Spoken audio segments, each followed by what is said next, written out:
my life in the rear view and I'm haunted by my past, and sometimes I just wanna die. I need to change my ways, mama, I'm gonna try, but that's a lie, cause you heard me say that 1,000 times. I said, Lord, please help me, cause I've been living unhealthy, and the life that I've been living, Lord, can I really be forgiven for? And I don't wanna let you go. I think about you now everywhere I roll. Somewhere down the road, I lost my soul, and I know cause it glitters doesn't mean it's gold. And I don't wanna hurt nobody, I just wanna let the truth be told.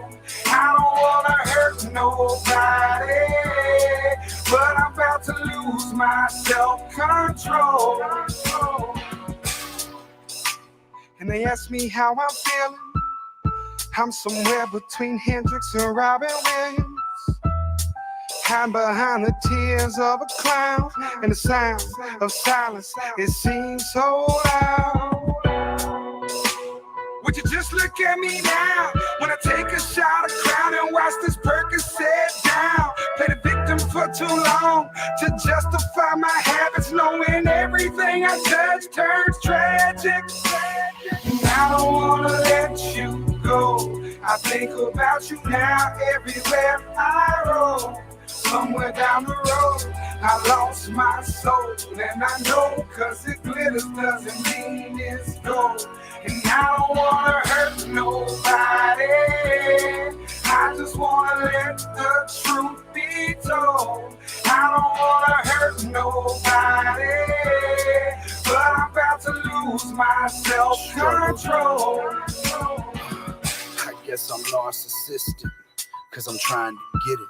Am I being selfish, attempting to rid my life of the drama in it? See, it was harder coming home than going in. Hard to understand that statement unless you came from where I've been. Why it's difficult to do right, but so easy to sin. Finding peace and losing to move on from chaos of the wind. That demon in the mirror, still the saint that he portrays. So the songs of tomorrow borrow sorrows from today.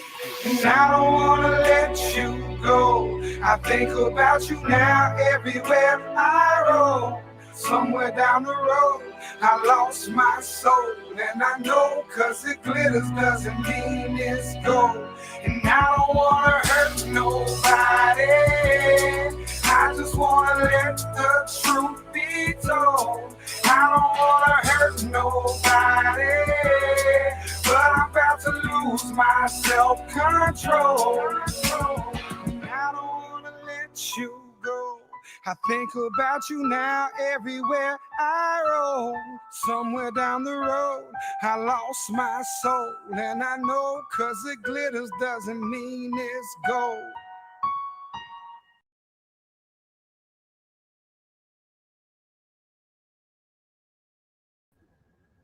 Hello, everyone. Welcome. I appreciate you all coming here today. I do have the streaming on both of my channels because I want people to listen, and this is a very hard day for me. And if we can just help one person out there struggling today, that's what we're going to do.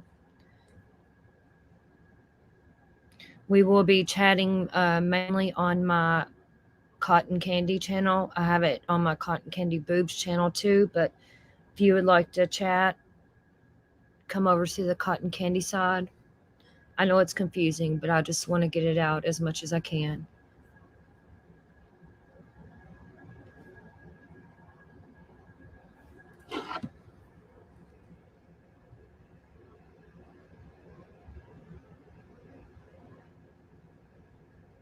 I don't know what's going on here. I can't get...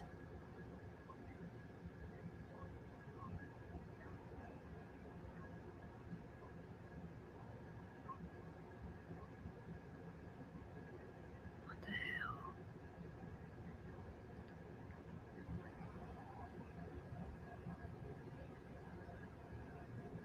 Okay, I'm just not going to even look at my phone. How is everyone? Can y'all hear me? The link is pinned.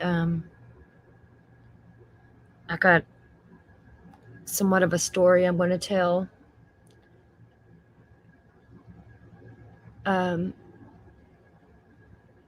Yeah, Justin, I done that because I want people to come over here and chat, so we're not having everybody all confused and stuff. You know what I mean? That's why I want people over here. Cheryl, what do you mean about addiction? What about it?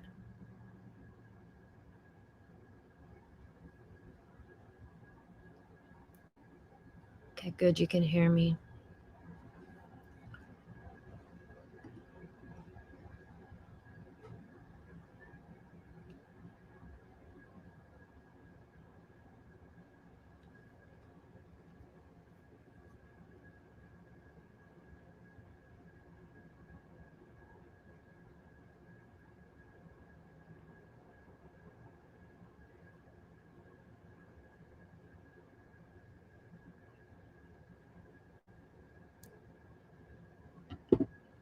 Hey, Voices, how are you? It's good to see you, love. You look beautiful with your new hairdo.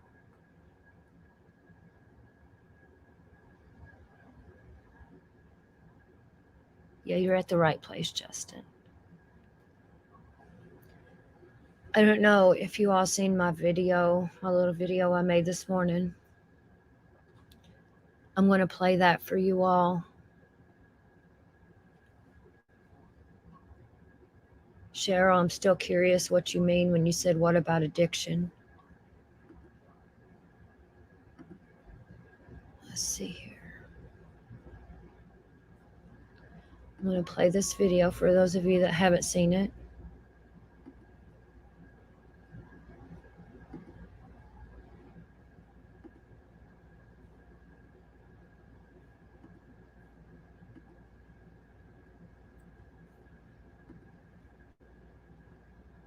You're very welcome, Voices. I'm proud of you. You've come a long way. You really have. Keep it up. Hell yeah, Voices. That's fucking amazing. June 18th, I'll be 16 years clean from cocaine. So yeah, and I never was really a drinker. Congratulations, that's awesome. 16 years. It gets easier, and that's what I try to tell people. It's hard, and there's still days when I get down, and I think about it and I beat it, and it's a great feeling when you can overcome that. Hi, Robin. Let me play this little clip. I lost my mother when I was 19 years old to addiction.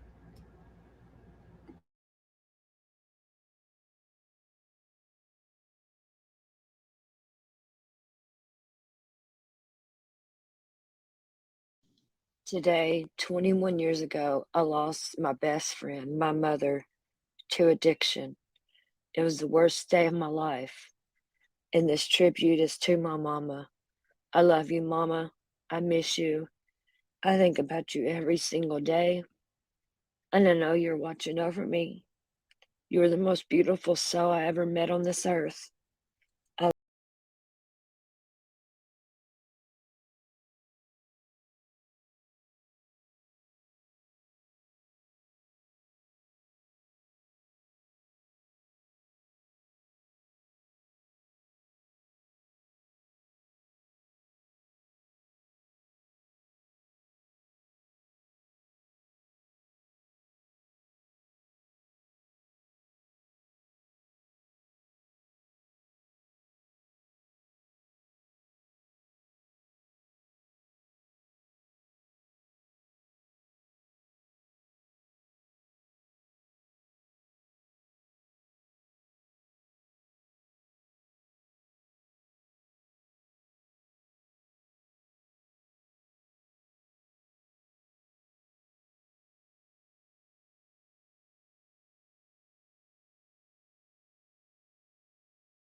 I'm going to tell a story about my life, and let me go back over these comments here real quick. And um, congratulations, Justin. We got a lot of June clean and sober.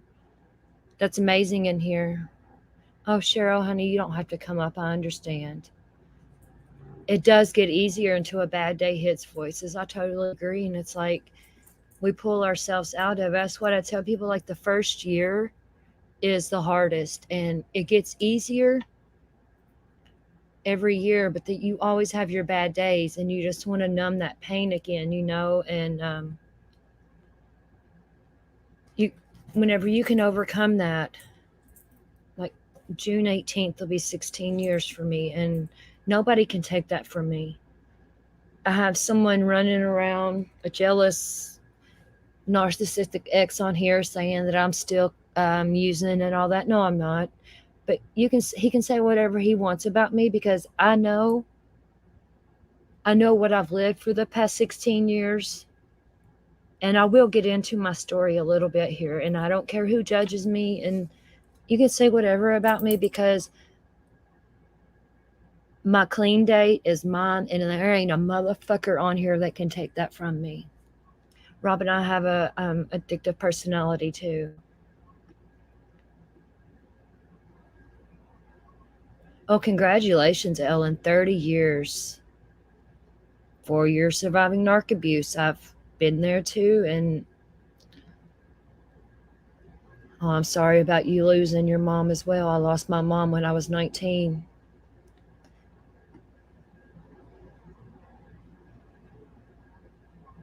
Well, I'm proud of you, Robin.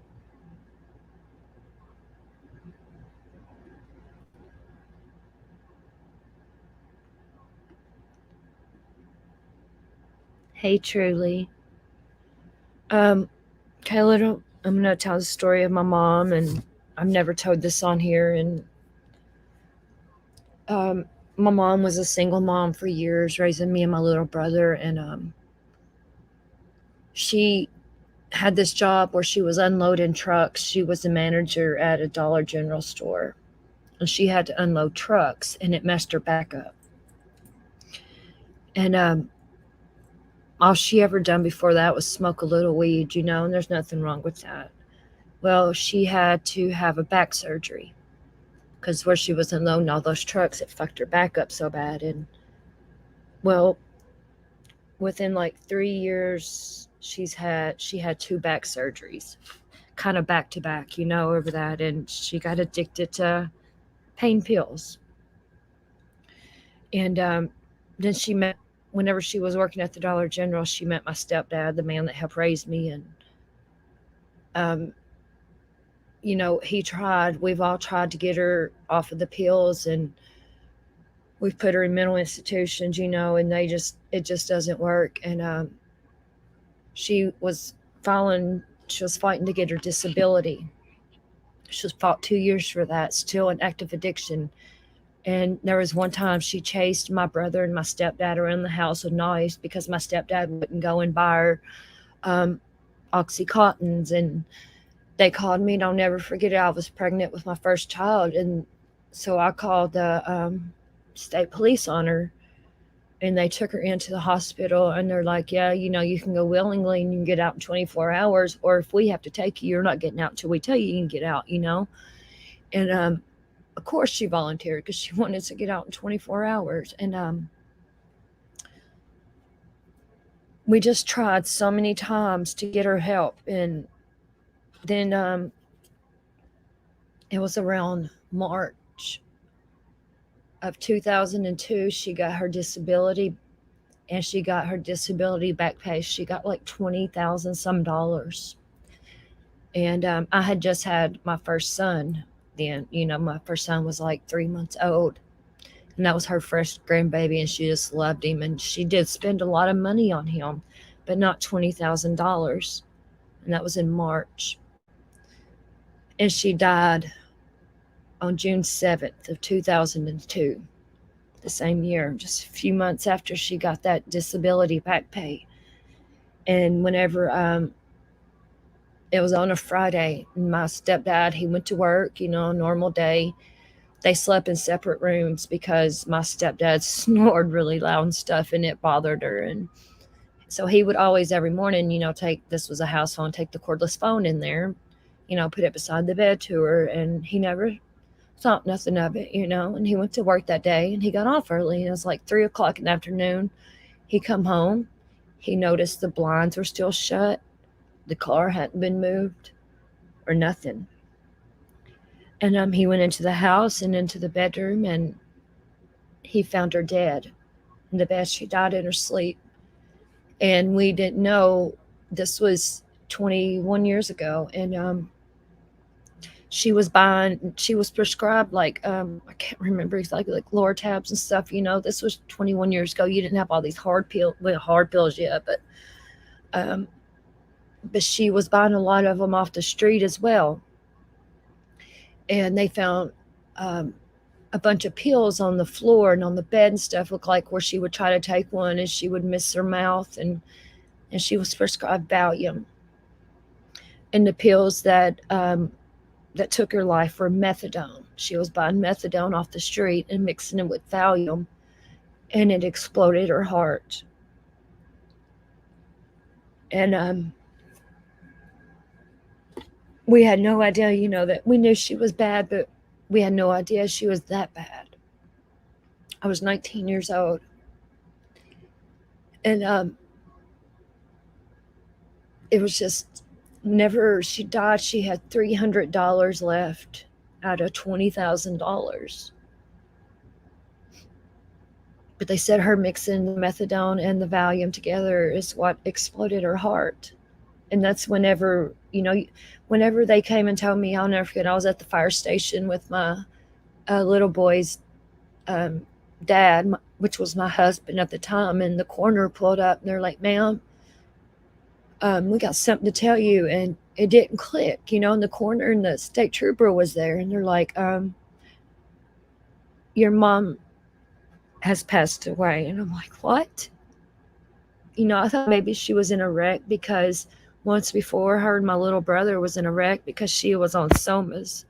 If y'all know what that is. And she wrecked on those. And they're like, no, you know, she died in her sleep. And to this day, I still don't know, because they said there was pills on the floor and stuff. You know, I don't know if she done it on purpose, which I don't think she did, because she loved my little baby, her first grandchild, so much. And it still bothers me to this day. I don't know really, you know. And yeah. And I lost my mind. She was 38 years old. And I've not been the same since. I lost my mind. I had to go to mental hospitals and stuff myself. And a few years later, I met my second child's dad, and we had a baby together, and he got me addicted to cocaine. You know, because I had this addictive personality, and I never really had an addiction until then. And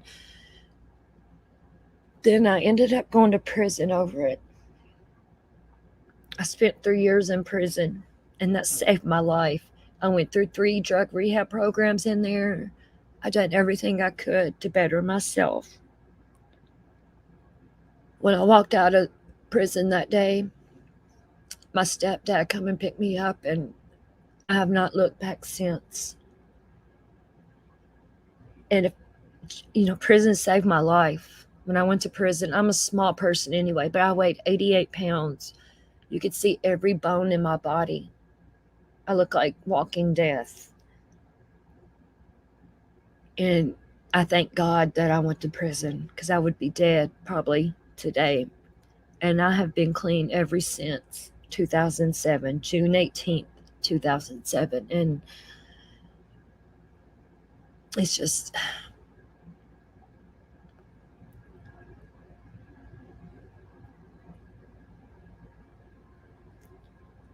yeah, I've seen a lot of people use Suboxone, and some even do the methadone. I do not, I hate methadone. And you know, whatever it takes for you to get clean, if you have to do like the Suboxone programs and stuff, Do it. If it saves your life, do it. Don't let any motherfucker ever judge you for that.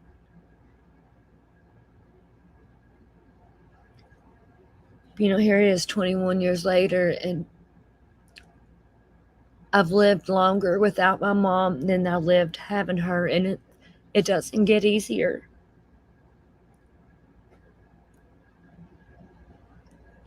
And this is always a really bad day for me.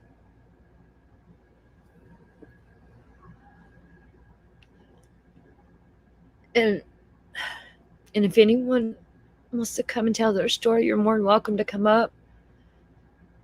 I got some little videos I want to play on it, and if we can just help one person and just know you matter. You matter, and you're never alone.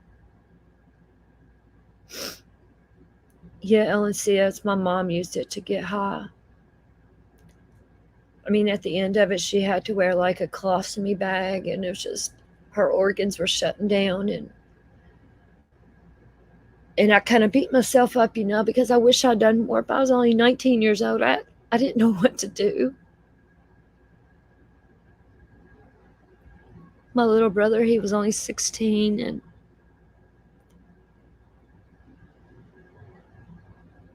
and it exploded her heart. And they said that she swallowed her tongue. Thank you, Robin.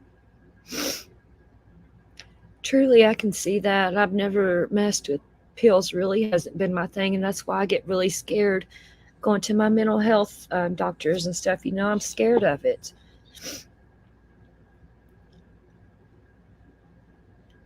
And losing my mom has helped me stay strong, to stay clean all these years.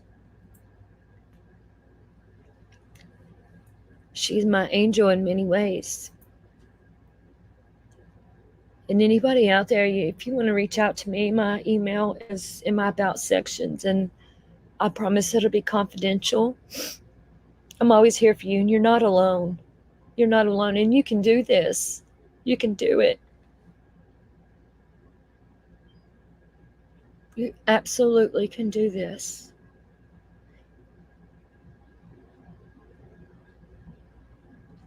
Thank you, Robin. But yeah, and the fucking idiot running around trying to dox me and shit and saying I'm still on drugs. No, I'm not.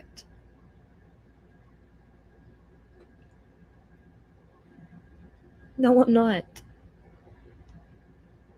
Yes, I spent 3 years in prison. I did. And it saved my fucking life. I got my GED while I was in there. When I got out, I moved away from my hometown. And I got into these programs for convicted felons. I went to school. I got certified in a veterinary technician. I've done everything I can to better myself. Exactly, Ellen. That's very true. And the one that's running around saying all this shit is an alcoholic. I'm not judging. They need help too. No matter how horrible of a person they may be, they need help too.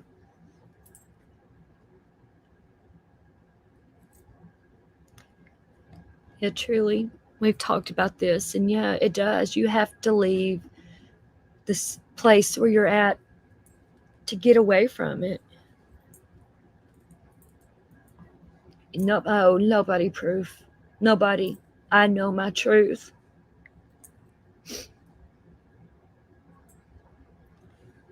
And nobody can take that from me.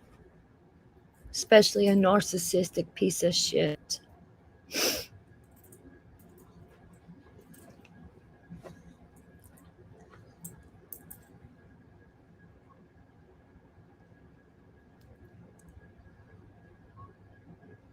It just pisses me off, these people.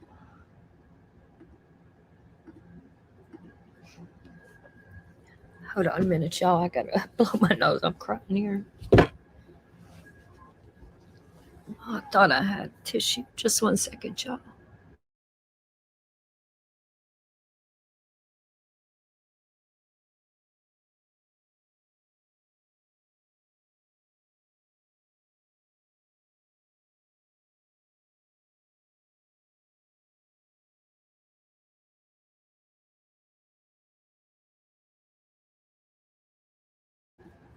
And now I want to play some little videos for us, about addiction and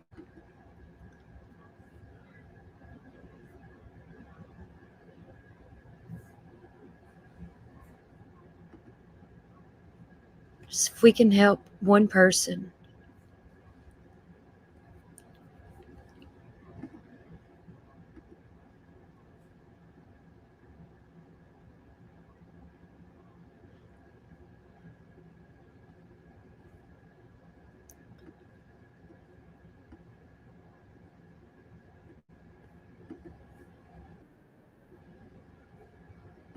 See, let me get this set up for us.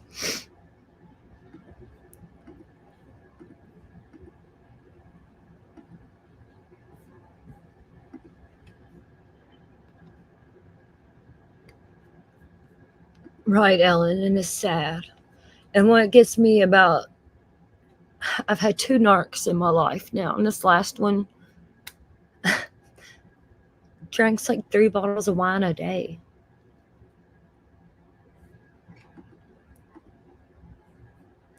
I'm not ashamed of it, Robin, I'm not. But the narc that's running around trying to talk shit on me has it all wrong. Running around saying just a bunch of bullshit, and I've ignored it all. I don't care because I know my truth. My truth you cannot take from me.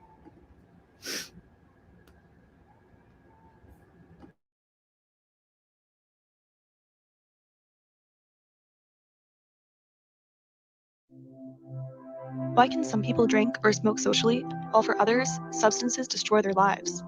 Why can some people bounce back from adversity, while others struggle to cope? Sometimes it may seem like addiction is beyond your actions and choices. Maybe it's in your genes.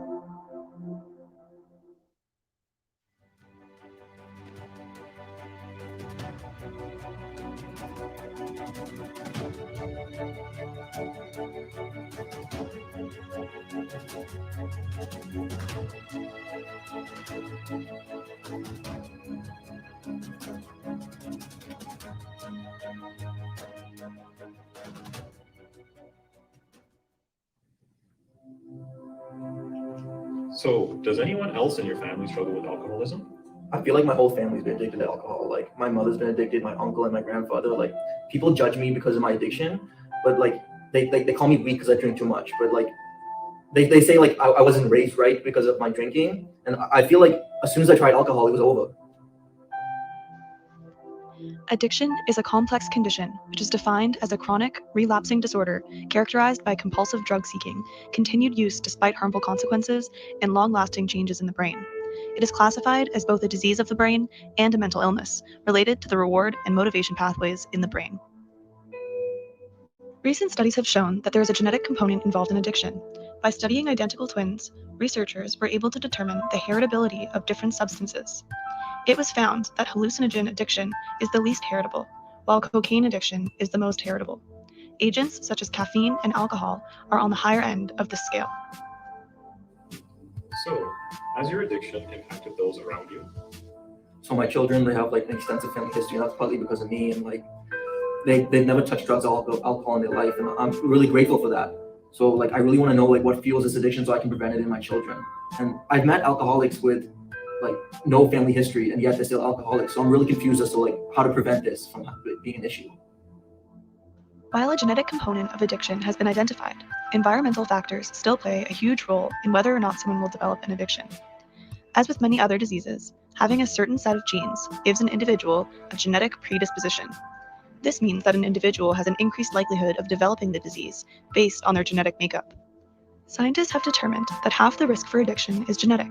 However, having a predisposition does not mean that the disease will manifest in the individual with 100% certainty. These genes influence the way your brain develops and how your brain will respond to different environmental influences. Scientists have shown that the environment plays a particularly important role in the teenage years. When teens are first discovering drugs and alcohol, their consumption of these substances is more dependent on the availability of the substances, the pressure from their peers, and the supervision from their family. As teens mature and grow into adults, their environment begins to have less impact. Those with no genetic predisposition may become casual or social drinkers, while those with the genetic predisposition are more likely to become addicted. While these are the general trends, there are many other factors influencing addiction. Trauma and mental illness can also play huge roles, regardless of the genetic makeup of an individual. Addiction is a complex disease, similar to obesity. Scientists do not fully understand all of the components that lead to an individual becoming addicted to a substance, but studying the genetics of addiction is a step in the right direction. So, now you've learned about this, what do you plan on doing? So I think I have to talk to my family and tell them about my struggles and help them develop coping mechanisms. And I think the best way forward is to communicate and help them make better, healthy decisions. And I wasn't aware that because of my family history, I was more at risk, but knowing that, I think it's an important step to help prevent my young children from having the same issues as me. Your genes may predispose you to many different diseases, but they also make you, you. You cannot control your genetics, but predisposition is not a certainty. There are many other factors which can be controlled, which will allow you to live your life the way you want to.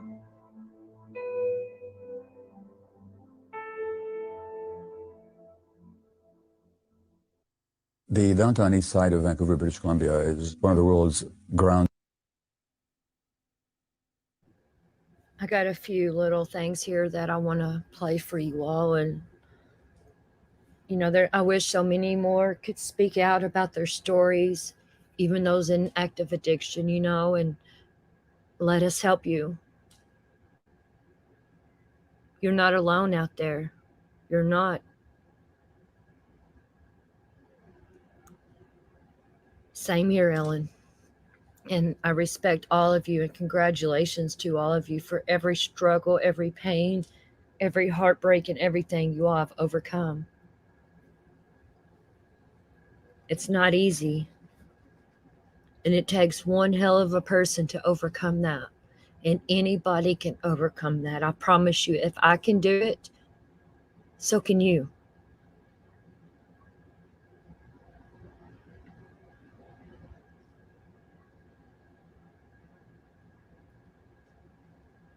And just know, I'm here for you. I promise you. You can do it. You are enough. You're loved. You're worth it. No matter what anybody has said about you, you're worth it. You're loved. You got a heart. We're human. We're not bad people.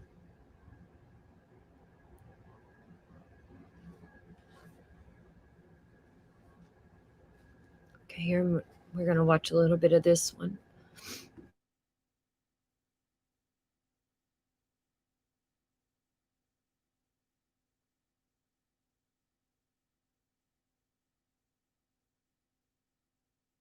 Ground zeros for addiction. And that in a few square block radius, we have thousands of people injecting, inhaling, and ingesting drugs of all kinds and paying dearly for it. These people are often outside the law, certainly beset by many medical problems due to injection drug use, including psychosis, including HIV, including hepatitis C, cancers. They die of overdoses. This is trench warfare. And the people that are the frontline soldiers dying from it are the people affected by addiction. So that's why I worked for 12 years. And what I learned could be summed up really very briefly by saying that addiction is not a choice that anybody makes. It's not a moral failure. It's not an ethical lapse. It's not a weakness of character. It's not a failure of will, which is how our society depicts addiction. Nor is it an inherited brain disease, which is how the medical tendency is to see it. What it actually is, it's a response to human suffering. And all these people that I worked with had been severely traumatized as children. All the women had been sexually abused. All the men had been traumatized, some of them sexually, physically, emotionally neglected. And not only is that my perspective, it's also what the scientific and research literature shows. So addiction then is actually, rather than being a disease as such or a human choice, it actually is, it's an attempt to escape suffering temporarily. By the time I went to work there, I had already been in family practice for 20 years. I'd seen a lot, and I was quite attuned to the impact of early childhood experiences on adult psychology and adult brain physiology. But I just hadn't seen the depth and the degree until I went to work down there. So really it dramatized and confirmed for me, made it very palpable how addictions are a response to suffering, and that what people need in response to addiction is not judgment and not simply symptom control. They need to be helped to heal from their trauma, because it is all about trauma. The media, the television, cultural depiction of addicts is usually as desperate people, but without showing why they're desperate. So all that shows is the desperation for the drugs. There's no indication of what's driving that desperation. And hence you see them behaving in all kinds of dysfunctional ways, aggressive or manipulative or unpleasant. But again, there's no three-dimensional sense of the reality of these people as to what that's really all about for them. Is it possible to cure people? You're speaking from the Western model, where I am the expert and you're the one with the disease, and I'm going to cure you like you cure a piece of meat. No. The answer to that question, framed that way, is no. It's not possible. If you're asking, is it possible for people to heal from trauma sufficiently that they don't have to keep escaping into addictions to lessen the suffering of their trauma? Yes, that's entirely possible. But the question is, under what conditions is that possible? And under the conditions that obtain in London, UK, or Vancouver, British Columbia, or in New York, or any place, under the conditions that obtain socially, legally, and from the perspective of medical practice, it's hardly a likelihood, because we're approaching it from the wrong direction and with the wrong perspective. If I could consistently demonstrate that with this particular population, I could affect a 5 or 10% success rate of getting people to leave the addiction behind, I'd be considered to be a genius, because our results are so poor. When I say ours, I don't mean ours specifically in Vancouver. I don't mean that. I mean the overall treatment model for addiction is so poor in succeeding with the most affected segments of the population. So, I mean, addictions are like everything else on a spectrum. So a lot of people do heal from addictions, but the most inveterate, most entrenched addicts, they have the hardest time. And they're also the ones whom society gives the hardest time. So that it makes it even harder to help them. Never mind, they don't get the help they need. They actually get actively punished. And so what you've actually got is traumatized children. When children are traumatized, that affects how they feel about themselves, which is deeply ashamed, because the child always believes that it's about himself. So if I'm being hurt like this, I got to be a terrible person. Or if I was sexually abused, why didn't I fight back? I must be a very weak person. So there's a deep sense of shame. Then there's tremendous emotional pain that accrues from abuse and neglect.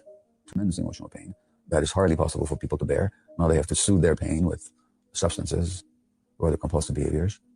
Then the trauma itself, given that the human brain develops an interaction with the environment, shapes the brain circuitry in such a way that the person will be more likely to find relief from the drugs. So the very physiology of the brain is affected by early trauma. So then you take these traumatized people and you make their habit illegal. It's not illegal to drink yourself to death. It's not illegal to make yourself sick with emphysema or lung cancer by means of cigarettes, but it's illegal to use other substances. So now you take these abused, traumatized people, you place them outside the law, you put them in jails, and you hound them all their lives, treating them like criminals and bad people and failures and rejects and less than human. And then we wonder how come they don't get better. So it's a self-perpetuating cycle of taking traumatized people and then re-traumatizing them, and then hoping at the same time, why don't they listen? Why don't they get better already? Why don't they give it up? Well, they don't give it up because the more hurt they are, the more they need to escape. In other words, the addiction wasn't your problem. Your problem is that you have a lot of emotional pain, you didn't know what to do with. So the addiction was really an attempt to solve a problem. So when you say, why do people use substances, or why do they engage in addictions in general? It's because they have a problem they don't know what to do with. And if you really understand their addiction, we have to ask, well, what gave you so much emotional pain? And how come you didn't have the internal resources? This is not a judgment, it's simply an inquiry. How come you lacked at some point the internal resources to deal with that pain in a more creative, forward-looking way that would help you resolve the pain rather than to perpetuate it? So really what it was is that the addiction came along to help you solve a problem you had no other solutions for at the time. And that's the case for all addictions. So why do people use? Why do people engage in addictions? Because they have deep emotional problems they don't have the means to resolve on their own. That's why they use. The average medical student, until very recently, has never even heard the word trauma in their education. It doesn't show up. We don't talk about it. We don't talk about its impact on the brain, on the personality, and on the emotional life of people, on its impact on people's physical health. It's not a word that we mention. We're traumaphobic. As a fellow doctor said to me, the medical profession is traumaphobic. Psychiatrists these days are trained mostly in this biological model of psychiatry where everything comes down to a biological brain disease. Here, let's give you a pill. Hello? The last thing most psychiatrists know how to talk about is actually emotional pain or its origins in human experience. You think they know how to do that, but they don't. They're not trained in it. It's not part of the predominant medical ideology. And, as a physician, I can tell you, we like to think of medicals as a science, and it has certainly great scientific achievements to its credit and great scientific insights to buttress its successes. But it's as much as ideology as a science. And ideology has certain hidden assumptions that are hidden from the people that believe in ideology. And so that if something is excluded by your ideology, you just won't see it. And so that you can be talking to somebody about your addiction, and the simple question, what did they do for you? And how come you're in so much emotional pain? Doesn't occur to anybody, trained in the classical manner. No, this is true not just for physicians, it's true for a lot of psychologists as well, who are more interested in solving your problems and getting you to overcome the behavior than in asking, well, okay, where does behavior come from? And what are you still carrying inside that's making you behave that way? And how can we help you resolve what's inside you? Not just how do we help you change your behavior, but how do we help you change? Now that's what healing is. And that happens inside a person. So it's never a question of anybody curing anybody else, but we can guide people to healing if we ask the right questions.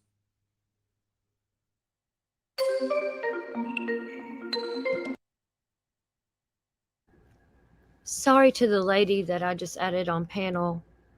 Honey, I have the streaming on both of my channels. If you go to the channel that just says Cotton Candy, you can come over here and chat in that one. The one that you won was probably the cotton candy boobs one, and I do have that set to where, because I don't really want people chatting over there. I just wanted to stream over there because I have a bigger audience, and over here is a channel I've been streaming on mostly. But you can come over here and chat with us. You're more than welcome, honey. Or you can come back on panel with me. You know, this here is a little bit on childhood trauma. I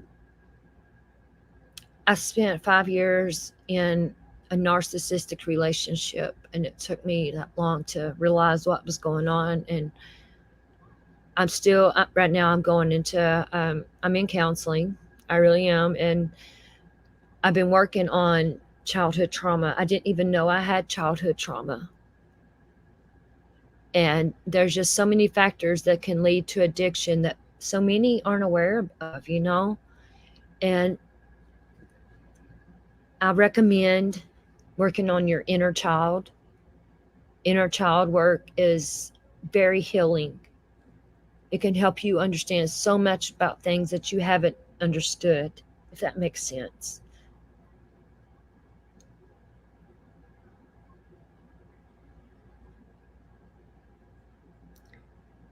Truly, thank you that you keep posting that line or that for me, love. I appreciate it. I had Stream Element thing on here that was supposed to be posting that for me. I don't know why it's not working. So go figure, an important stream I needed to do it on. It won't.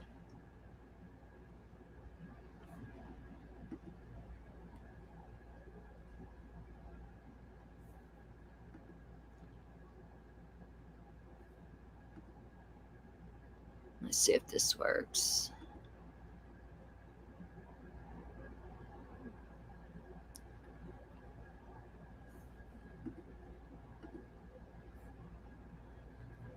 Come on, Stream Elements, work.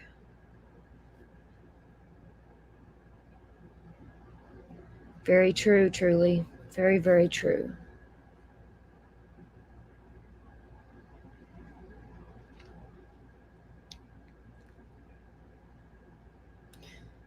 Most of us, Ellen, are numb to depression. It'll be almost 2 years ago when my mom died. You know, I went into some treatment facilities and stuff because I lost my mind, and I got diagnosed with bipolar. And you know, they started me on all that, and then whenever I got arrested and whenever I got out of prison, I went, like I said, I moved away from home. I moved 3 hours away from where I grew up, home, everything I knew.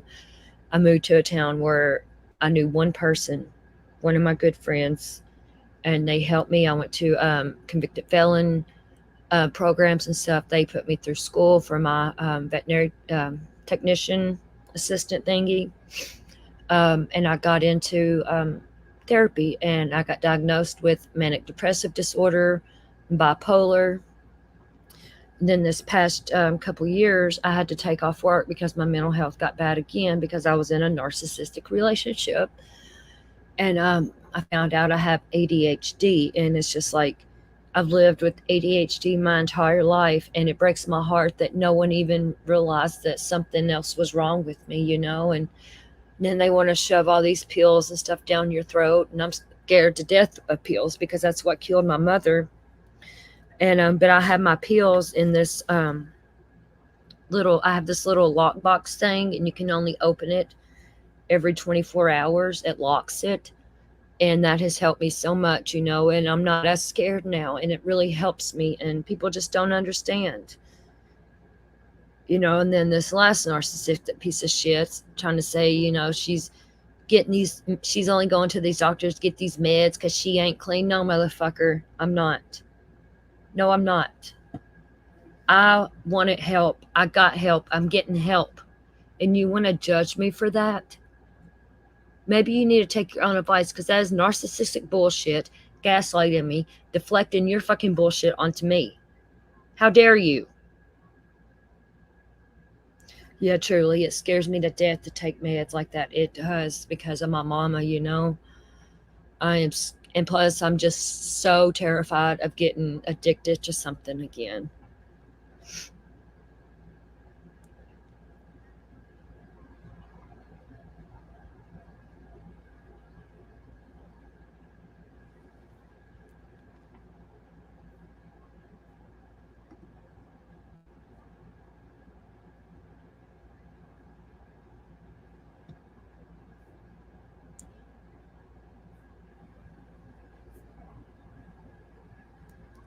I don't know why my friggin' StreamBot thing ain't working.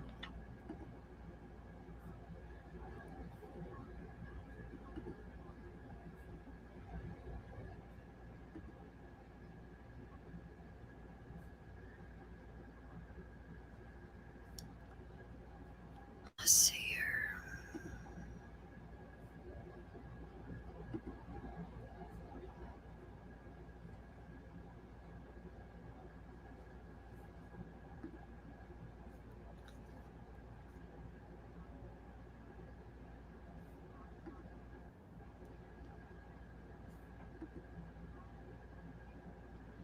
Faithful baby, it says your devices are not connected, love.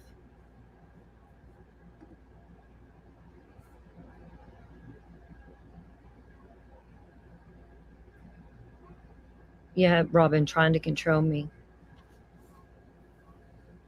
And it didn't work. Tried to turn all my friends against me. Yeah, it didn't work.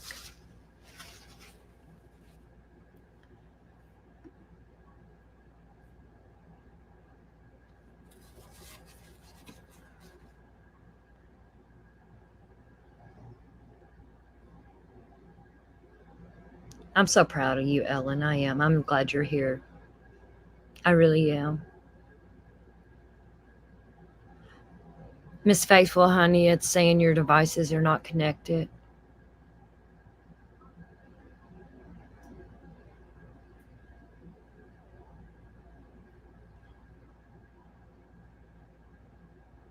Bingo, Squid. Yep. And look now. He pretty much has nobody.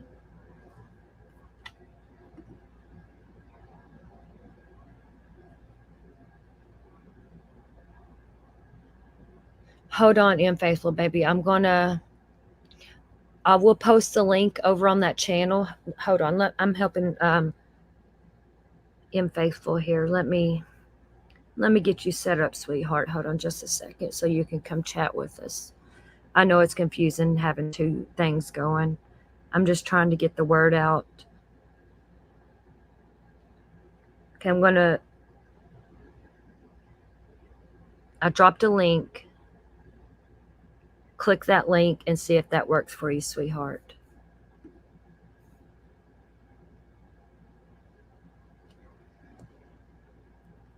That link, if you click that link, it should bring you where Truly and all of us are.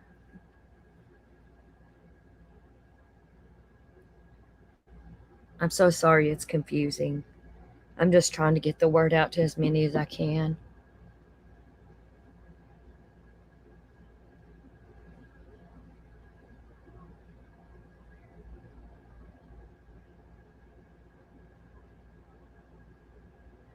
I'm so proud of every one of you in here speaking out, and just know this is a safe place.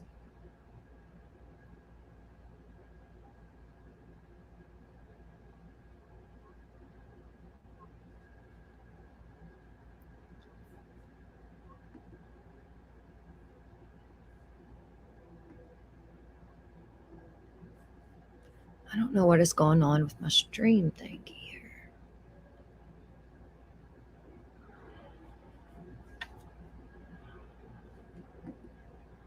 I don't want to import.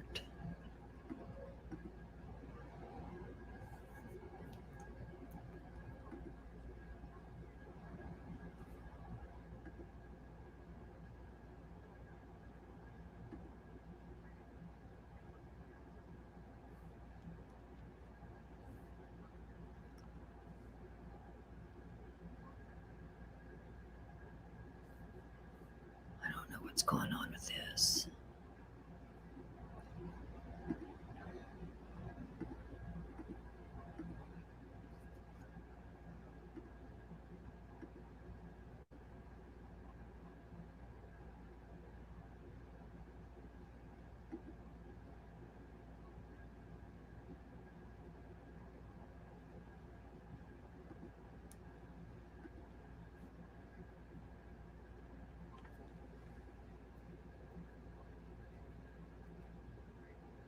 Congratulations, Squid.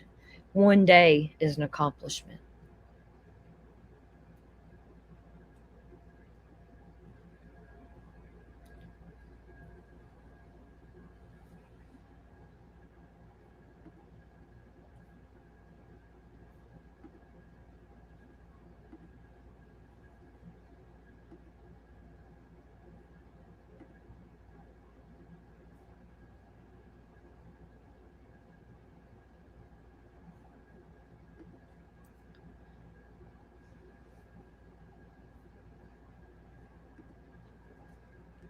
Okay, I'm going to let this here play for you all. This is about childhood trauma.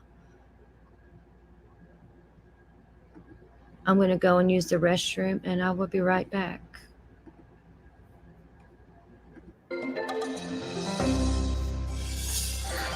So an addiction is a complex psychological, physiological process, but which manifests in any behavior that a person enjoys, finds relief in, and therefore craves in the short term, but suffers negative consequences in the long term and doesn't give up despite the negative consequences. So craving pleasure, relief in the short term, negative consequences in the long term, inability to give it up. Now, notice I have said nothing about substances. I said any behavior. So it could be related to cocaine, crystal meth, heroin, fentanyl, marijuana, nicotine, alcohol, whatever. Could also be sex, gambling, internet, relationships, shopping, eating, work, extreme sports, working out, pornography, any number of human activities. So I said any behavior. Now, the official definition of addiction, according to the American Society for Addiction Medicine, is that this is it's a primary brain disorder. It arises in the brain, largely due to genetic reasons. This is how they see it. And I say that's just not true. The other popular idea about addiction is that it's a choice that somebody makes, that people choose to be addicted, which is what the legal system is based on. Because if people are not choosing, what are we punishing them for? And although I think the medical definition is closer to the truth, I don't see it as it's a genetic disorder, and I don't see it as a primary brain disorder. So let me perhaps show you why, if that's okay. A human being has two fundamental needs, apart from the physical needs, in infancy, in childhood. One is for attachment. Now, attachment is the closeness and proximity with another human being for the sake of being looked after, or for the sake of looking after the other. Now, human beings, as mammals, and even birds, are creatures of attachment. We have to connect and attach because otherwise we don't survive. If there's nobody that's motivated to take care of us, to attach to us that way, and we're not motivated to attach to others, we just can't survive. One interesting thing is that the endorphins, which are the body's internal opiate chemicals, which heroin and all the other opiates resemble, they help to facilitate attachment. So if you take infant mice and you knock out their endorphin receptors so they don't have endorphin opiate activity in their brain, they won't cry for help and separate from their mothers, which would mean that they would die in the wild. And which goes back to what happens in childhood when there's stress and trauma, these endorphin systems don't develop. And then when people do heroin, it feels like a warm, soft hug to them. They feel love and connection for the first time. That's why it's so powerful. But so we have this need for attachment, without which obviously the human infant, who's the most helpless, the most dependent, the least mature of any creature in the universe at birth, cannot survive without the attachment. And that attachment relationship, given that we have the longest period of development of any creature, well into adolescence and beyond, attachment is not a negotiable need. But we have another need, which is authenticity. Now, authenticity, auto the self, means being connected to ourselves, just knowing what we feel and being able to act on it. So that means I've got feelings. So let's look at how human beings evolved. For hundreds of thousands of years, and for 100,000 years or so of this species existing on Earth, how did we live? We didn't live in cities and houses and so on. We lived out there in the wild until very recently in human existence. Now, just how long do you survive in the wild if you're not connected to your gut feelings? Not very long. If you start using your intellect instead of your gut feelings, you just don't survive. So that's a powerful survival need as well. So attachment is a survival need. Authenticity is a survival need. But what happens if your authenticity threatens your attachment relationships? For example, as a 2-year-old, you get angry because you didn't get that cookie before dinner. But your parents can't handle anger because they grew up in homes when there was rageaholicism and they're terrified at the very expression of anger. So they give you the message that good little kids don't get angry. The message you receive is not that good little kids don't get angry, but that angry little kids don't get loved. Because your parents are now sullen, they won't look at you, they talk to you in a harsh way, you're not getting loved. Not experiencing love at that moment. No, but you got to stay attached. Guess what you're going to suppress? the authenticity every time. And this is how we lose connection to ourselves and to our gut feelings. So that, strangely enough, that very dynamic, which is essential for human survival in a natural setting, not becomes a threat to our survival in this more modern setting, where to stay authentic is to threaten attachment. And so we give up our authenticity, and then we wonder who the hell we are, and whose life is this, and who's experiencing all this, and this life doesn't, and who am I really? And so that's where the reconnection has to happen. That's where the healing happens, is with that reconnection. But it's because of that conflict, the tragic conflict in childhood between authenticity and attachment that most of us face, that we lose ourselves and lose connection to our gut feelings. Now, this leads to the question of trauma, because it's one thing to recognize that all this originates in childhood pain. It's quite another to transform that pain. And for that, we have to understand what trauma is. So people often think that trauma is what happens to you. So trauma is a divorce when you were small and your parents fighting. Trauma is your mother's depression. Trauma is your father's alcoholism. Trauma is your parents' argumentation. Trauma is physical or sexual abuse or some loss. Those aren't the traumas. Those are traumatic. But the trauma is not what happens to you. The trauma is what happens inside you. And as a result of these traumatic events, what happens inside you is you get disconnected from your emotions, and you disconnected from your body, and you have difficulty being in the present moment, and you develop a negative view of your world, and a negative view of yourself, and a defensive view of other people. And these perspectives keep showing up in your life in the present. So in other words, the addiction is not the primary problem. It's an attempt to solve a problem. And then the real question is, how did the problem arise? In other words, this is where my theory is that it's always rooted in childhood trauma, and that the addiction is an attempt to deal with the effects of childhood trauma, which it does temporarily, while it creates even more problems in the long term. And so the issue is not just to recognize what happened 10, 15, 30, however many years ago, but to actually recognize the manifestations in the present moment and to transcend them. And how do you do that? By reconnecting with yourself, by restoring the connection with your body primarily and with your emotions that you lost. And once you do, when you found these things again, then you have what we call recovery. Because what does it mean to recover something? It means to find it again.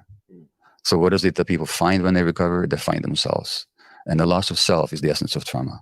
So the real purpose of addiction treatment, mental health treatment, any kind of healing is reconnection.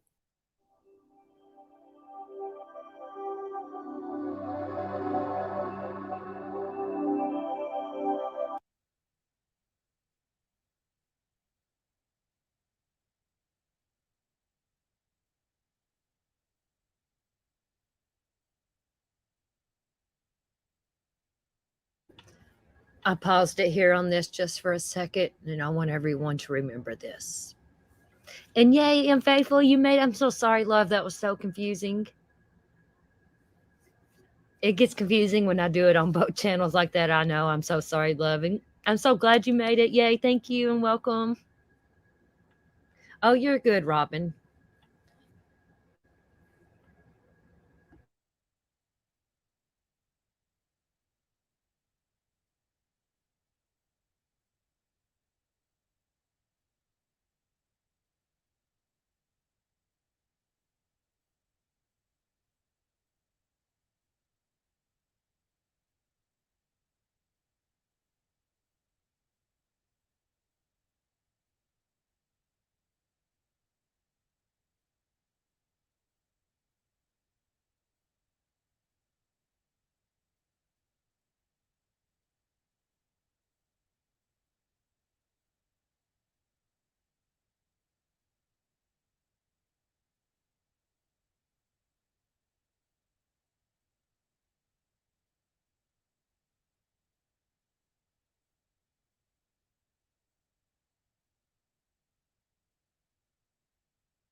Okay, I'm back.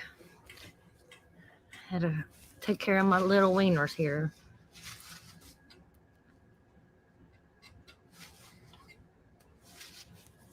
I am so glad you all are here. Thank you, Thor. I appreciate that. I appreciate everyone. I do.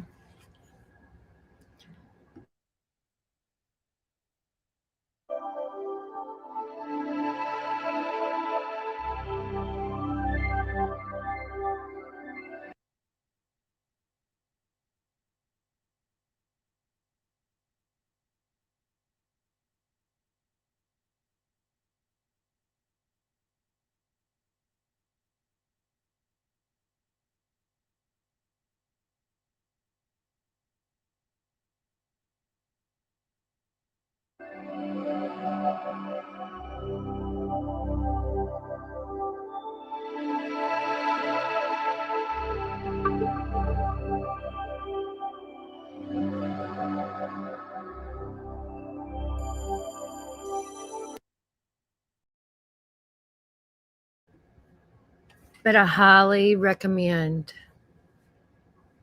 if you're struggling to seek some inner child work and childhood trauma, you'll be surprised how much it helps you. Fur babies first. Yeah, my little wiener dogs, they're spoiled little shits.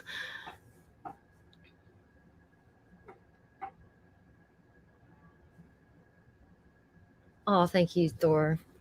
I appreciate that. Yeah, I've enjoyed talking to Ellen, very much so. I'm proud of every single one of you in here. Takes a lot of strength and courage to speak out. And I would like to start doing more streams like this. I would like to have people come up and tell their story. You can be completely confidential. You don't have to show your face, your name. You can use a fake name. I would love to have people come up and tell their story. Oh, thank you, Ann Faithful. That's one of them. Here, I have 2 little wiener dogs. Let me show you my babies. I'm proud of my little babies. They've helped me through a lot. There's both of them. That's my babies. There's Winifred, it's a little black one, and Monroe is a little red one. They're both girls. That's my babies. They're little shitheads.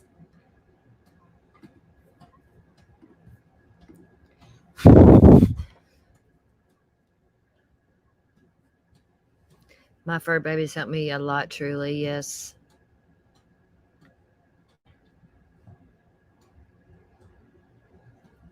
Oh, that's awesome, Ellen. I would love to hear your story one day. It can be completely confidential on who you are, or if you want to tell, or I would just love to have others tell their stories, and let's help people, because there's such a stigma around it, and anyone can fall into addiction of any sort, money, anything. It's not just drugs or alcohol or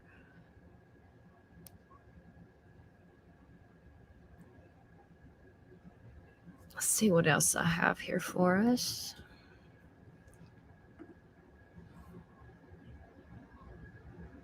Okay, here is one on alcoholism I would like to go over, because alcoholism is my narc that I just got rid of. Is the one that drinks 3 bottles of wine a day and wants to tell me I'm not clean and this and that and blah, blah, blah, which I don't care because I know my truth.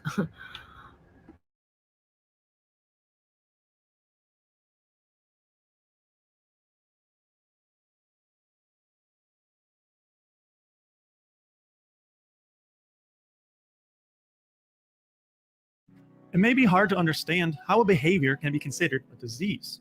It's a mindset I'm guilty of having when I was younger. I mean, just stop being self-destructive, right? It seemed almost obvious. But when you learn the underlying causes of these behaviors, it's understandable to actually classify it as a disease and hopefully develop the appropriate response to such an issue.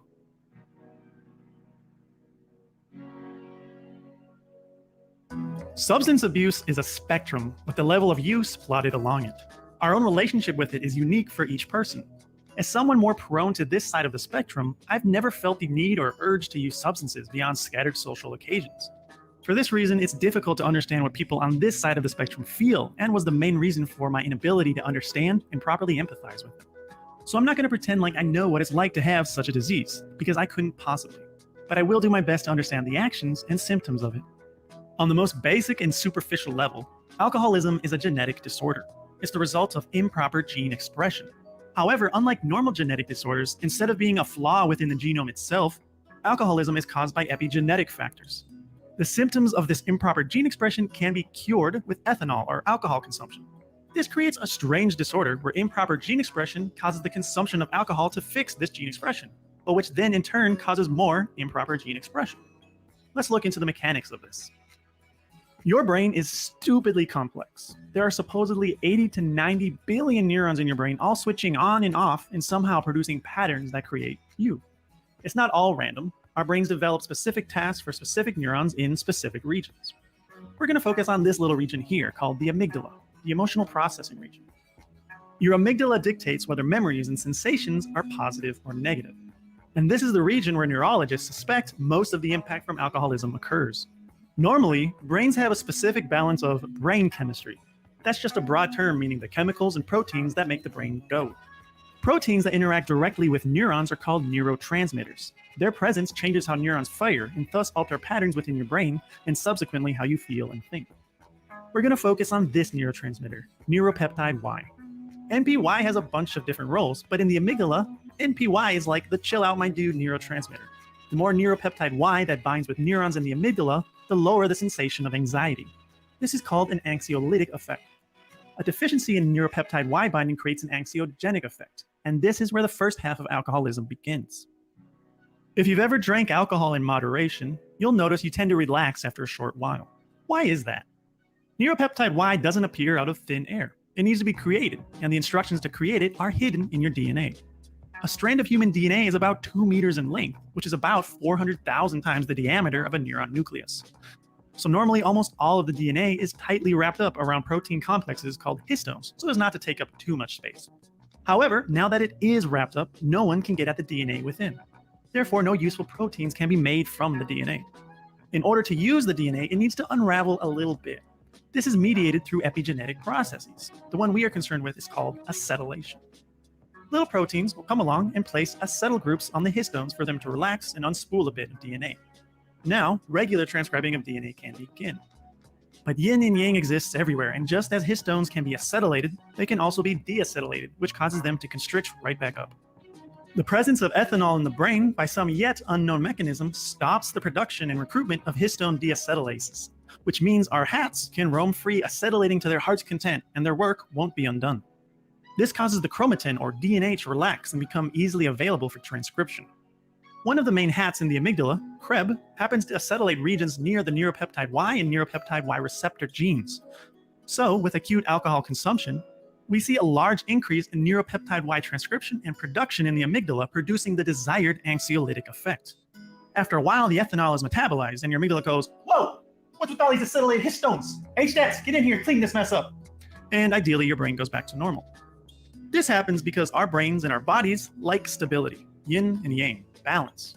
However, with chronic alcohol abuse, eventually, somehow your amygdala goes, "Whoa, these histones and DNA are getting out of control. I need to hire more HDATs and DNMTs." Now, when our individual is no longer drinking, this now abundance of HDATs wind up the chromatin real tight to where very little DNA transcription can occur. So neuropeptide Y is no longer produced. On top of this, our amygdala has also recruited DNA methyltransferases, which are gene silencing proteins. These proteins roam around, and if they see an exposed CpG island, they may attach a methyl group to it. If this was a gene, it is now silenced and cannot be transcribed. Therefore, whatever protein it could have been now has one less place to produce it. This is the affliction of alcoholism. The lack of transcription due to histone deacetylation produces less neuropeptide Y. This causes a sensation of stress and anxiety, which compels an alcoholic to rebalance their brain chemistry by drinking. For them, alcohol restores their brain to a normal working fashion. On top of this, excess DNA methylation has certainly silenced many genes. However, the research of which genes and how they affect the user are not well known, but it is well documented that chronic alcohol intake increases DNMT activity. This second phenomenon is of more interest, as we can treat rats with HDAC inhibitors to reduce anxiety and restore alcohol consumption back to mostly normal levels. But DNA methylation is a more permanent consequence, and this is what should be considered most when concerning adolescent alcohol abuse. It's experimentally and anecdotally observed that for some still not quite understood reason, adolescents in multiple species are less sensitive to the effects of alcohol than adults. It's hypothesized that this is due to the underdeveloped neurotransmitter system of youth, but it's not confirmed. Despite this, there exists a strong correlation between alcohol abuse as an adolescent and alcohol consumption as an adult, despite not exhibiting normal alcoholic traits. it may be a cause from leftover methylations on the DNA from binge drinking as an adolescent. The presence of alcohol reduces DNA methylation, so perhaps this causes the urge to drink for those with elevated methylation of their neural DNA. However, this area of research needs more work. In closing, alcoholism really is a genetic disorder or disease. For them, the presence of alcohol creates balanced brain chemistry. It almost seems cruel to expect a person to heal themselves without some form of medication. I was curious as to why HDAC inhibitors aren't a common treatment for humans, and found that all the papers referencing HDAC treatment on rats are less than 6 years old. So maybe this can be a potential solution in the future to help those afflicted by this disorder. Either way, I hope you've developed a bit of understanding and empathy for what some people may have to deal with.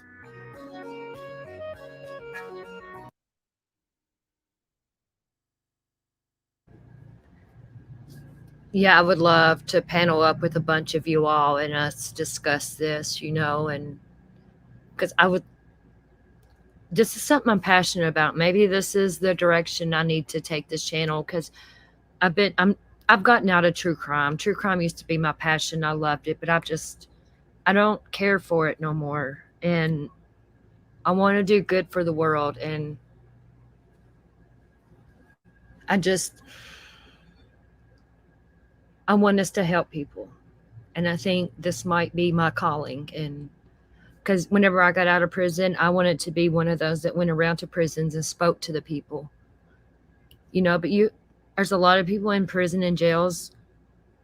They don't, they straighten up while they're in there, but they fall back. So many people relapse when they get out, Yes, truly, I would love you too. All of us, come on, let's help people together, you all. Even, like I said, even if we help and save one person, that's a huge win for us. And absolutely, Squid. Okay, I'm not going to end it right now. I got a couple more things. You don't have to show your face, Ellen, at all. I don't show my face. Well, I got my little thingy there, but you do not have to show your face. You don't have to do nothing.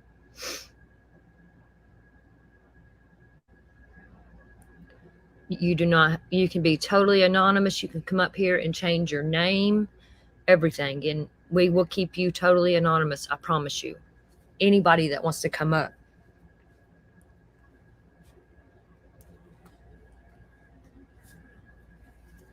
Okay, I'm sure some of you, at the beginning of this, I played a song by Jelly Roll and Struggle Jennings, Glitter. I'm going to play a little clip of I love Jelly Roll and Bunny. They are like, forget love like Johnny and June. I want love like Jelly Roll and Bunny. I love Jelly Roll. I just love him. His music has helped me so much. I'm going to play a little short clip of him talking about his past. I do too, truly. I love me some Bunny, man. She's the shit. Okay, we will promise I will keep you anonymous, baby. I promise. Anybody. Okay, and here is just a little clip on Jelly Roll. I just got a couple more things, and then I'm going to end this, and maybe, I don't know, maybe this is what I can start doing my Taco Tuesday nights on this, I don't know. I want to get this out there more, because, the drugs and alcohol is a problem all over the world, and I want to be Bunny when I grow up too, truly. She's hot as fuck, ain't she? I love her, man. She's so fucking real. So is Jelly Roll, man. Everybody thinks Bunny was a gold digger because she's with Jelly Roll, because he's a famous musician. No, actually, Jelly Roll was poor, living in a van when he met Bunny, and she was self-made, living her life, I just love them. I'm in Bunny's Patreon and everything. I love the fuck out of her.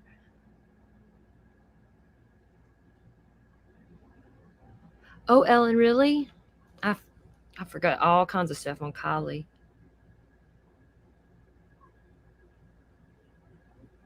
Right, Jelly said he was a gold digger. It makes her so mad when people say that, and I get it. because she's not a gold digger at all.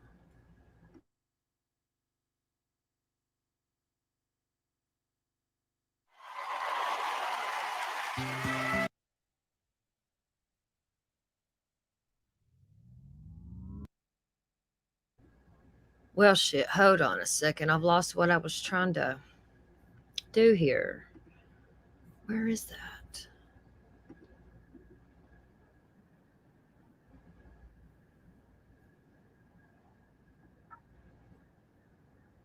Okay, here we go. This is only like a little 4-minute thing. This is just part of Jelly Roll's story. And I do want to go over their story. Let me see here.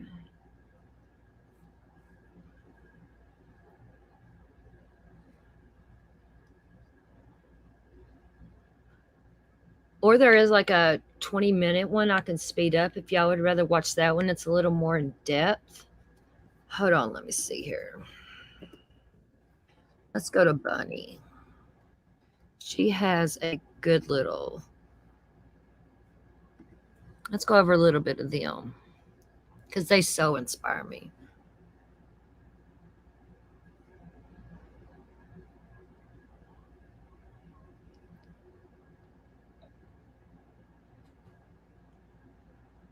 Where's it at?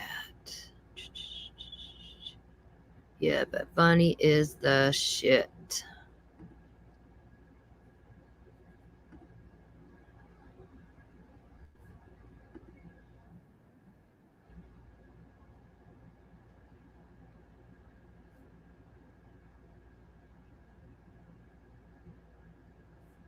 Let me find this here.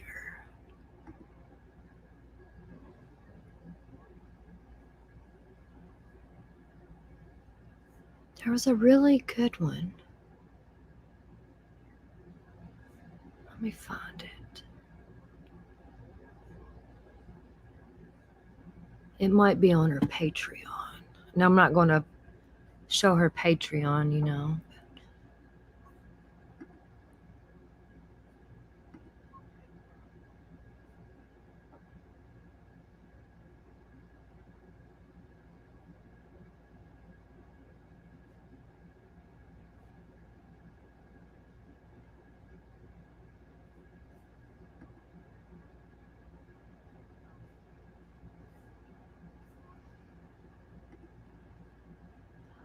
Just bear with me just a second, you all.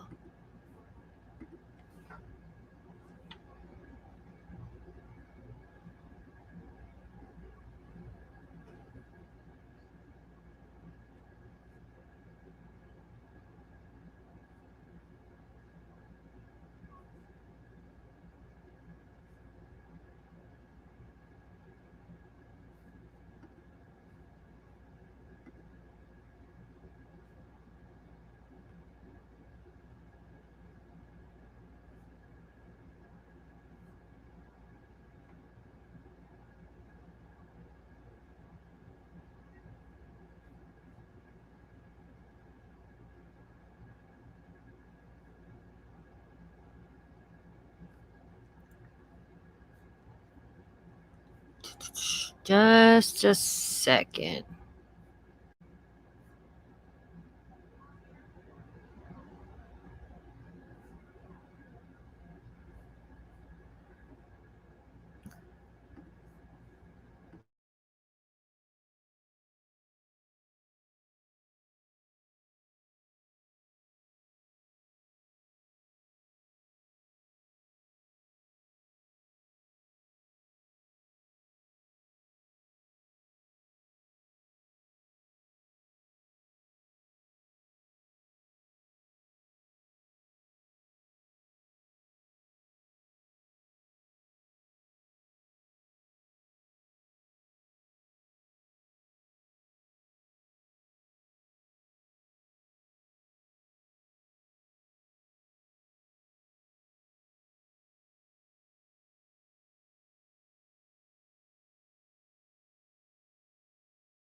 Okay, I think I've got some here.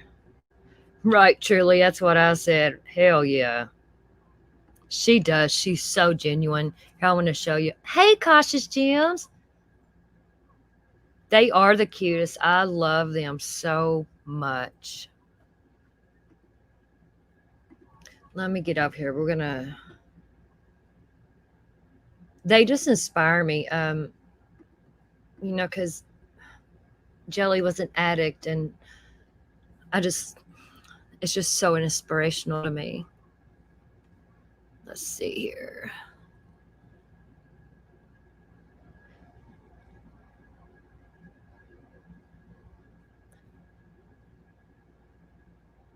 Okay, here's.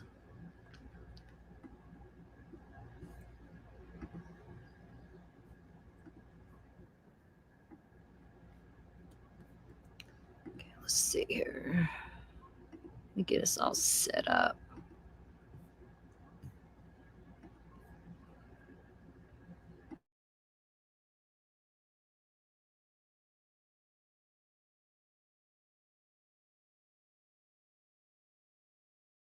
Hey, Jelly Roll in the studio with us, and man, I love your story. Can you give us the Spark pared Notes down version? TED Talk?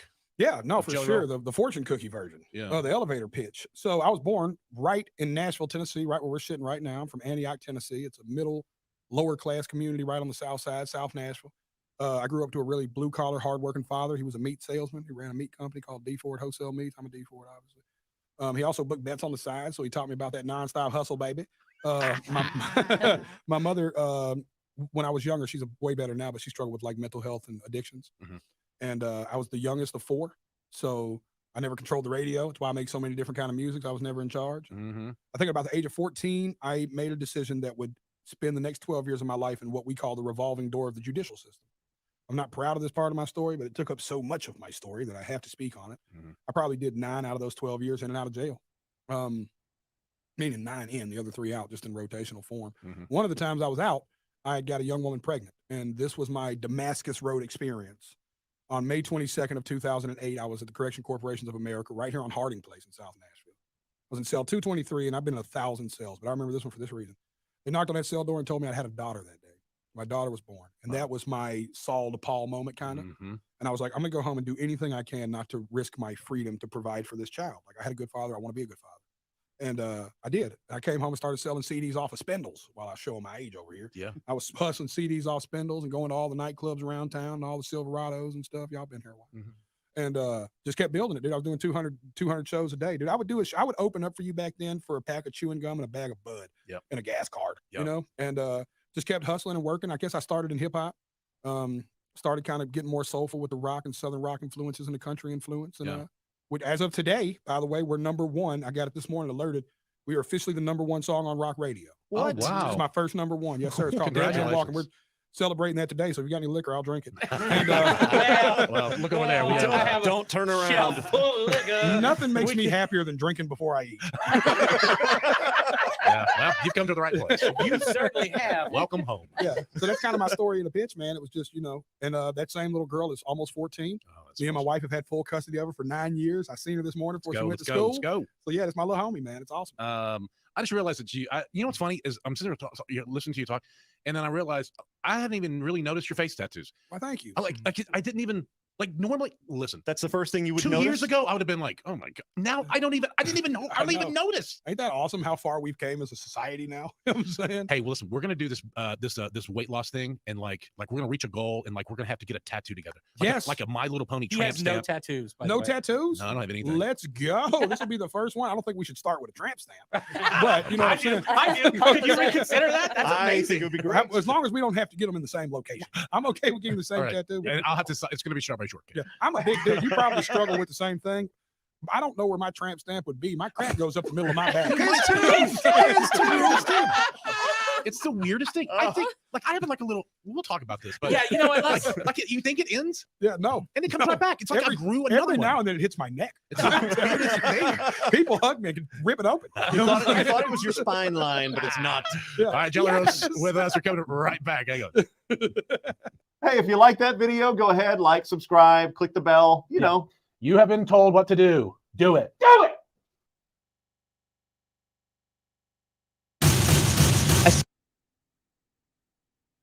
Saw that you had posted announcement saying you're coming on the show and that The Rock had liked it Yes, sir. on your Instagram. Yes. How do you know The Rock? Dude, it's kind of weird. So, The Rock has real Nashville roots, like super Nashville roots. So he was like, I think he went to McGavick.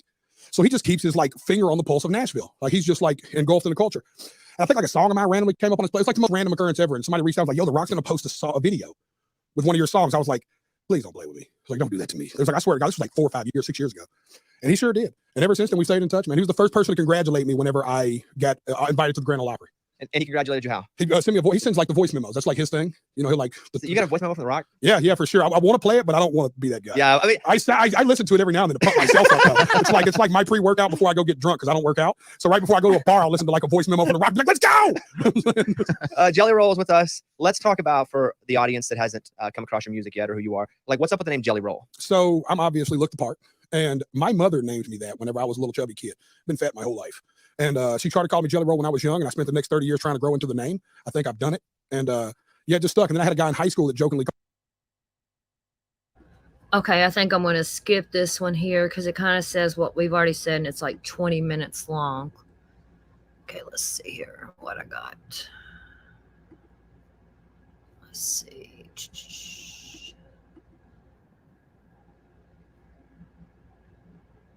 That wasn't even on my list. What the hell?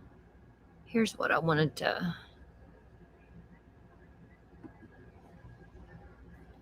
Go back. Shit.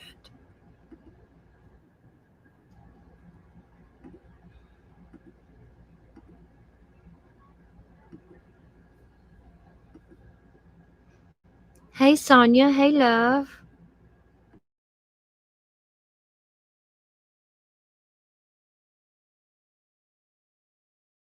Jelly Roll's wife, but the truth is that she's not just a celebrity wife. She has a lot of things going on for her. She's an entrepreneur, a YouTuber, a podcaster, and a model. The story of how she became so successful is honestly crazy. Trust me, guys, you're going to want to pay close attention to this one. When people first found out about Bunny and Jelly Roll, many thought that she was just with him for money. So you might be surprised to learn that she actually got together with him when he didn't have much at all. In fact, it turns out that she was more successful than he was when they met. So how did it all start? Bunny was born in Houston, Texas, but her family moved to Las Vegas when she was about 5 years old. Bunny said that she had a very unusual childhood, but sadly, it wasn't a good kind of unusual. Apparently, her father Bill was a musician who was also a heavy drinker, and her mother worked in adult entertainment, if you know what I mean. She actually left her father when Bunny was just a child, and Bunny didn't really get to see her mom again until much later in life. She actually shared a photo of them together on Instagram in 2015 after they met for the first time in a long time. Bunny is an old child, and she was raised by her father Bill, and you'll never believe the kind of childhood she had with her family because it was absolutely crazy. Bunny described her childhood as a rock and roll lifestyle. She ended up being exposed to a lot of things that she said weren't exactly child friendly, but it looks like eventually her father realized what was going on. He decided to change his life drastically, and you'll never believe what he did next because it changed Bunny's life for good. Bill decided to get remarried when Bunny was 12 years old, but that's not all. Bill and his new wife also decided to become radically religious, and Bunny just couldn't believe what was going on. They banned secular music in the house, and that's not all. Bunny was also not allowed to watch the TV content she was used to. She said that she felt like her life had literally come to an end. This obviously affected Bunny's relationship with Bill and her stepmom. Sadly, there's still more. Bunny revealed that even though her parents tried their best to shield her from the crazy life her dad lived before, the environment at home was still very verbally and physically harmful to her, which is pretty sad, and this only made their relationship worse. Bunny admitted that she became a very angry child. She got into all kinds of trouble in school by the time she was 13 years old. She even got into crazy fights with other children. This kept going on for a while until it all came crashing down for her. Bunny was jumped by 3 girls from her school. The incident was pretty bad, and her dad was not happy about it at all. You won't believe what he did next. Bunny said that her dad decided to teach her how to fight because he didn't want his daughter to lose in a physical fight ever again. He taught Bunny all the basics of tussling in their backyard within 2 weeks, but as much as Bunny was happy that no other girls would be able to jump her again, her skills only landed her in more trouble. She ended up being kicked out of school because she became too troublesome. Apparently, it got so bad that Bunny had to go to 3 different schools before she finished high school, but there was even more going on in her life at the time, and this was really horrible. Her relationship with her parents got so bad that she left her dad's house when she was just 14 years old, which sounds totally unbelievable, but Bunny clearly felt she had no other choice. After she left her home, her life wasn't exactly easy. Bunny revealed that most of her friends worked as club and exotic dancers. dancers. Apparently, she was really tempted to join them, but she said that she just couldn't because of the religious trauma she had gone through.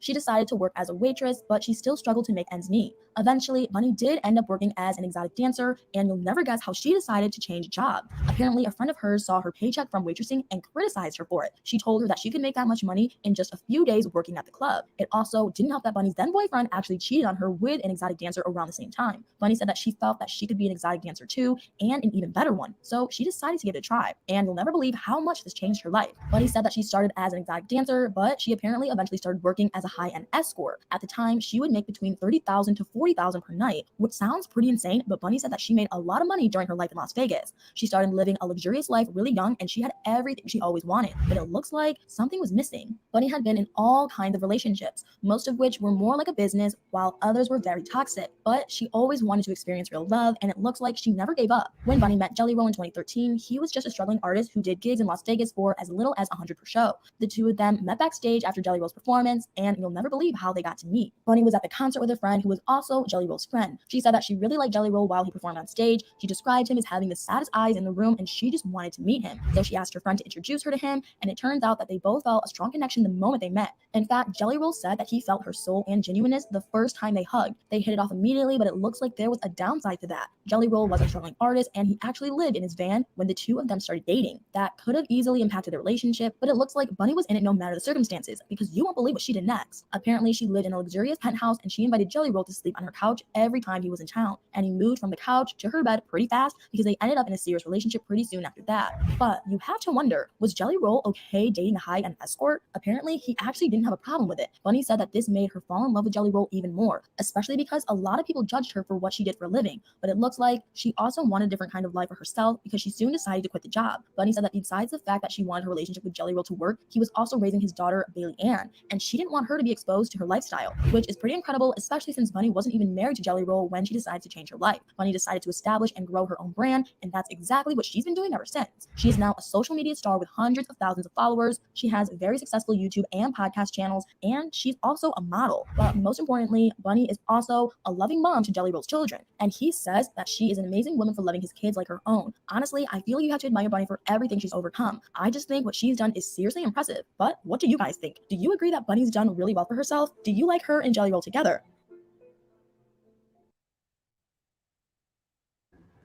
Okay, and Bunny, she done OnlyFans for a long time, and this past year, she completely shut down her OnlyFans account and quit. And she has I just love her. She's so amazing.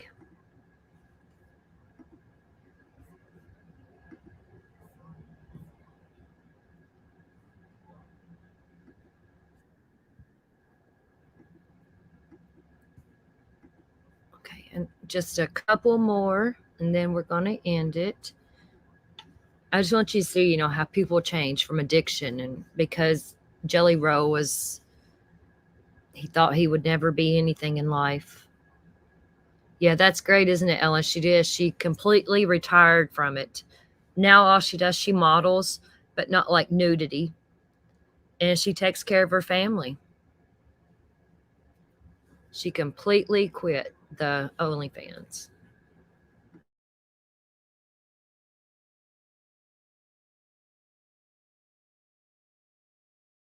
Is this thing on?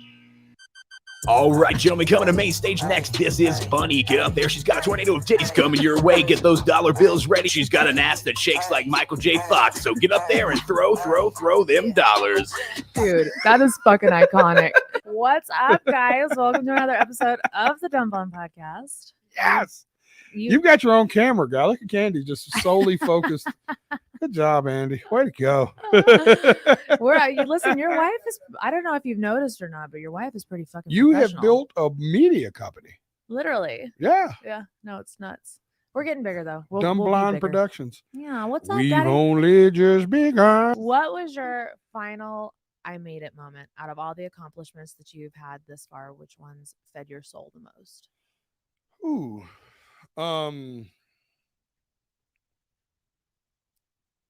Probably last year, Bailey getting into high school was like, all right, cool. Like, I was so worried that first semester for her. Well, she just finished her first year or second semester. But I was so worried that she just, because she was having such a tough time in middle school figuring it out at first. Yeah, let's talk about B. We didn't even bring her up. Yeah, she was having such a tough time in middle school at first that She I was wor- having a tough time with us being her parents too. yeah, she had to do a lot of accepting in a lot of worlds, Mm-hmm. and that first year of high school is rough. Yeah. You really start finding yourself. You start finding your friends. You start making mistakes, ruining friendships, creating new friendships, building bridges, burning bridges, because you're learning how to burn a bridge. You don't know how to burn a bridge. You know what I mean? You're like, you're Yeah. learning all this. And she's knocked it out of the park. Yeah. So that was like We're probably, proud, man. She's yeah. like got her own little group of friends now. They all have cars. Like we never see her. I'm Yeah. just like, So when the question said like greatest accomplishment, Yeah. proudest part, yeah, now fed your when- soul. yeah, like fed my soul. Now, if you want Mhm. to talk about like career wise, right today, probably CMT Night or Rogan. Yeah. Yeah, we're just like they're just nights that are just undeniable. That was your like fucking bucket list shit. Yeah. How do you feel about psychedelics? Love psychedelics. Big fucking fan. Huge fan. Been trying to go to EDC for 12 hours. Buddy won't let me. Oh my! I was gonna swing by. EDC is more than psychedelics. That's like crack, Yeah. fucking anything you could get your fucking hands on, dude. That's literally what. Love they- psychedelics. Yeah, Love you it. do. When was Changed the my last whole life. time you fucking shroomed? It's been a while. It's probably been, I'd say, a year. You kind of went sober. Hmm. A lot of people don't know that about you. Yeah. But what happened? I was wondering if it was directly correlated to my obesity. Mm-hmm. So I was like, what if I quit drinking and see if just like automatically everything changes? And I think I need to prove to myself I could quit drinking. Right. Because I was even getting worried. I was like, because I've always said, when we came off the real drugs, you and I together, that and you quit, you did everything. But I was like, I'll keep the weed and the liquor, but I was even getting to a point where I was like, this can't be helping my cause. And we were starting to make the kind of decisions business wise that I want to be sober for. Right. So January, February, March, April of this year, I didn't have a drink a drop at all. You pull it off. Yeah. Well, I've only drank 3 times in the last 2 months. Yeah, you pull it off though, man. If you have a fucking obligation, it doesn't matter if you are puking 2 seconds before you're puking in the car on the way there. Oh, yeah. You pull it together and you fucking handle business, and then you go back to puking whenever you leave. Have I ever told you my MTV story? No, maybe, but I want to hear it again. Hold on, let me reposition myself because this is a good story. You ready for this? Hey, what's up, guys? If you want to see the rest of this episode, and I know you're going to want to see the rest of this episode, head on over to our Patreon at www.dumbblondeunrated.com. See you. Okay, now Jelly recently won several awards at the CMT Music Awards this year. You can go on YouTube and find clips of it. This song of his that I'm getting ready to play, he sang at the CMT Music Awards. I want one of them leg lamps so freaking bad. Somebody want to buy me one? I want one so bad from the Christmas Story. But he sang on stage with Lainey Wilson, and this song, if you're struggling, listen to it. This is an amazing song.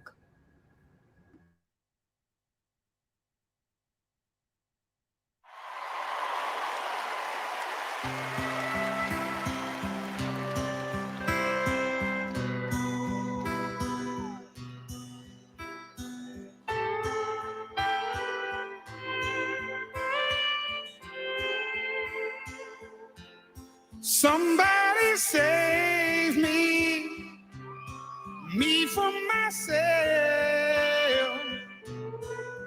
I spent so long living in hell.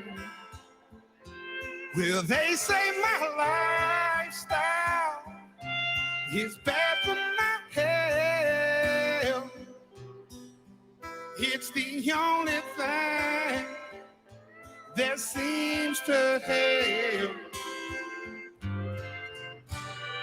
All of this drinking and smoking is hopeless, but feel like it's all that I need. Something inside of me's broken. I hold on to anything that sets me free. I'm I'm a lost cause. Baby, don't waste your time on me. I'm so damaged beyond repair. Life is shattered, my hopes and my dreams. I'm a lost cause. Baby, don't waste your time on me. I'm so damaged beyond repair. Life is shattered, my hopes and my dreams.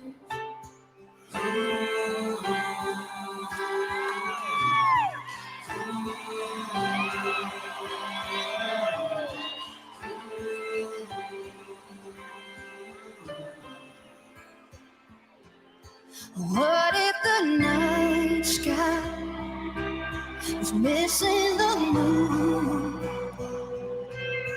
There were no shooting stars to use wishing on you. And all of my sorrows, I just watched them die. It's the only peace I've ever found.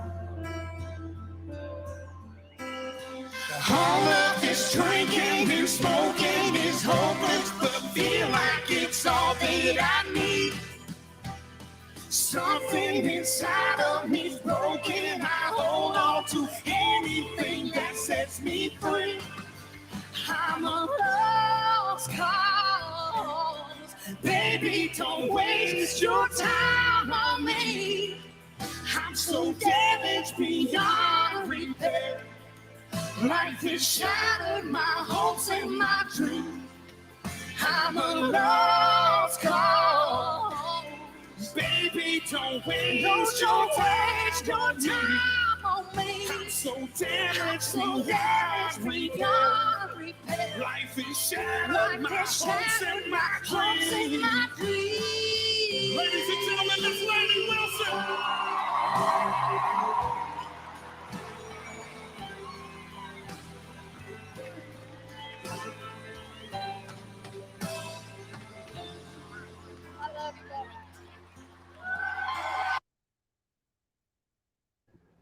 I just love that one because that was at the Music Rewards, and I think they just done amazing on it. Here, let me see if I can find his let's find his original one of him by himself. We'll play one more. I'm a huge Jelly Roll fan, of course. He's so amazing.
All right, looks like we're back.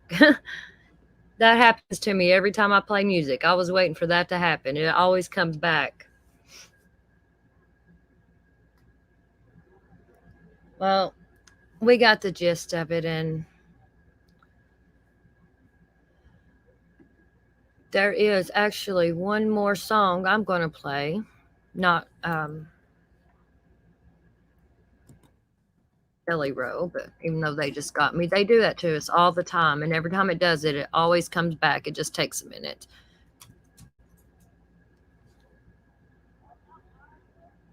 Hey, Allie Boo.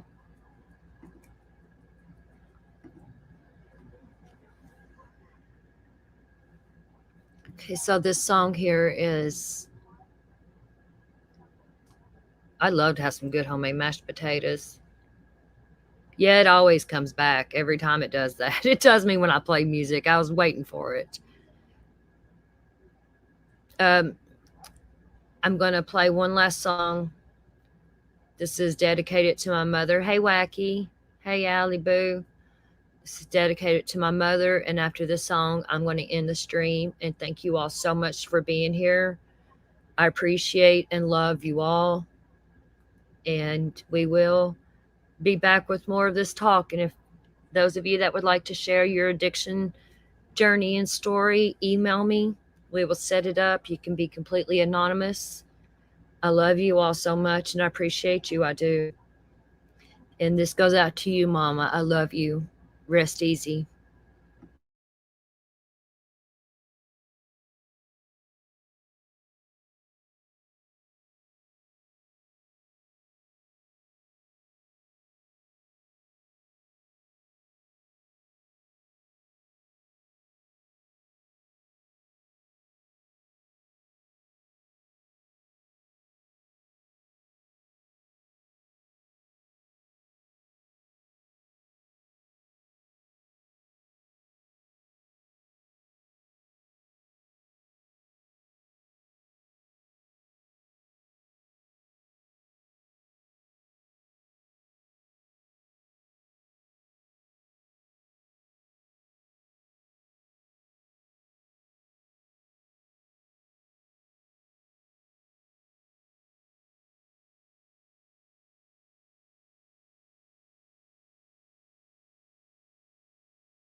Thank you all again so much. And you all have a great evening. And God bless you all. Bye.